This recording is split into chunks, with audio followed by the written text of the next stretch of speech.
is traveling into Allen Fieldhouse with a Kansas team that is coming off of a beatdown at the hands of West Miller and Cincinnati. So you had two really, really desperate teams, two really, really proud programs, and some streaks on the line. And it was indeed Kansas. And that big Monday at home streak for Bill Self, that prevailed 69-56. Darryn Peterson finished the game. It wasn't even his best game, but he finished. So that seems notable. But Justin, we'll start with you. Obviously for Kansas, this is, you enter as a home underdog after that loss to Cincinnati. You can't ask for much better than beating Houston on a night like this. Yeah, I mean, how about that? I mean, just the environment of Fog Allen Fieldhouse, man. Like to be able to play in that every single home game is like I was lucky enough to be in one of those kind of environments, but like the way Fog Allen um, is just unbelievable. But like you look at this Kansas team, like you talk about lose to Cincinnati, and a lot of people are saying, man, like there's some question marks about what this team looks like. They don't look like they're a unit. They look like they've got some issues internally and things like that. And then to bounce back against a Houston team, which I mean, you got to give. I hope Coach Sampson gives them a day or two off after that 3-game stretch they just had. I don't even care if they lost all three of them, because man, like that's a gauntlet what they just went through. But for Kansas to beat them after losing to Cincinnati the way that they did, for me, that's like a telling sign that this team can beat anybody, right? If things are, and things weren't really even clicking for DP tonight, right? Like he didn't have a great game, 5 for 14.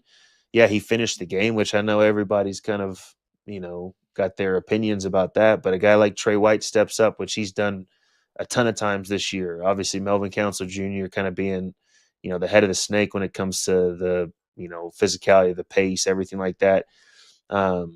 So, I mean, you got to give Kansas all the credit in the world. Going 5 for 24 from three and shooting 32% from the field, that's probably not going to cut it a majority of nights in the Big 12, especially on an away game. But Kansas did the majority of that damage, right? Like they had Houston taking tough shots, all contested, running guys off the line, things like that. So you got to tip your hat to Kansas. I don't know if you can necessarily look at it and say, man, Houston's got some real trouble. Yeah, I think they kind of deal with the same things Louisville deals with, from the standpoint of they don't have a ton of rim protection. I mean, a rim pressure offensively. Their front line doesn't give them much on the inside. But Kansas, they kind of dictate everything tonight. So you got to tip your hats to them. Yeah, RC, what'd you think? What'd you think of this one tonight for Kansas? Trey White was the difference maker in this one. Yeah, he was the difference maker. It was a game that both teams needed and had to have it. And Houston's just at a moment, man. Right now, just the last 3 games is as good as it. Opponent wise, as good as you can ask for and good as you want. They've dropped 3 straight now. I don't think it's a reason to panic, but it is a reason to be concerned for them. You knew this was going to be a defensive battle. They have offensive challenges. Emmanuel Sharp's not shooting the ball well. I still think that Milos Uzan has to be more aggressive and more involved in them offensively. I think it just can't be the 2 freshmen kind of going. I don't think Tugler is an offensive threat for the most part anyway. So he needs help getting offense. So they're going to have to figure out a way to get back to defending, forcing turnovers, and scoring off their defense. I think they've, what we've seen is that the really good teams avoid the turnovers, and they're fighting Houston on the glass. And I think, tonight Kansas won the battle on the glass. But Houston's got to get back to forcing turnovers and turning that into the offense to help guys get going again, because they're struggling. They dropped 3 straight, and I can guarantee you what, JJ, they ain't getting no day off. Exactly. No, I know they're not. Get back in the lab. We're gonna get this. We're gonna get this back. Yeah, but no, I think he understands it too, games. Man. Those 3 games they had is, I mean, that's there's no shame in losing those 3 games. I can't imagine, that the scheduling, with that scheduling being that way. They got regrouped. They got Colorado coming home next. They need to get home, lick their wounds. They do need to get back to defending and creating turnovers off their defense, so it can help, relieve some of the pressure of their offense. Kansas, Big Monday, Allen Fieldhouse, automatic. It is what it is. I'm actually glad Darryn Peterson played, back-to-back games now, so we can kind of get over this and stop talking about this and let you just get back to playing. Good win for Kansas. One of the teams had to do it. Both of them were struggling coming into it, and the more desperate team won. Yeah, Justin, I want to get your thoughts on, because during that, I don't know, 14-0 run, whatever it ended up being that second half, it was like every shot Houston took was hard. Every single one. Like, they didn't get any clean looks. They didn't get anything at the rim. There was a bunch of, launches by Sharp or Flemings. Like, obviously, I'm sure a part of that is the Kansas defense, but I just wonder what you make of the difficulty for Houston offensively tonight during that stretch in the second half.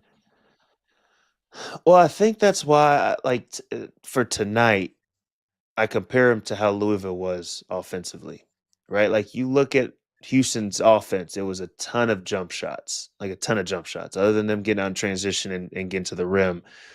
There was a ton of jump shots, right? And I think one piece, and people have mentioned it, but that, like, the normal fan probably doesn't realize is how much they miss Juwan Roberts, right? Like, you bring in a freshman in Sinek who's uber talented, right? Like, I've seen this guy uber talented, but he's a freshman, right? And freshmen, we've been blessed with some unbelievable freshmen that were able to step right on the floor this year and be unbelievable.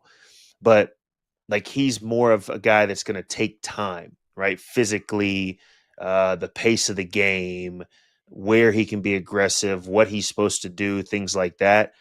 And so you replace a guy that's like the junkyard dog, the physicality engine for the team, with a guy who's trying to figure it out. Like, that totally changes the dynamic of the team, right? Like, you still have, that trio of guards.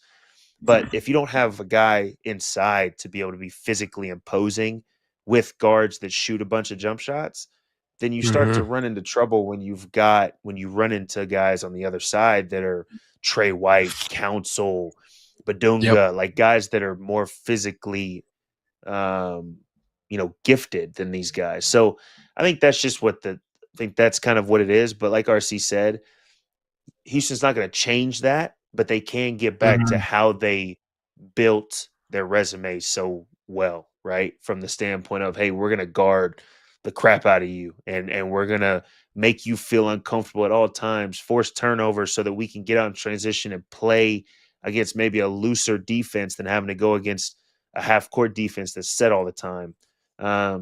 So I just think that's kind of what you saw and what you're kind of seeing, and why, like, the offense at times looks like it stalls, because you just don't have like a physical presence that's able to kind of impose themselves like maybe you did in years prior with Houston. So, I mean, our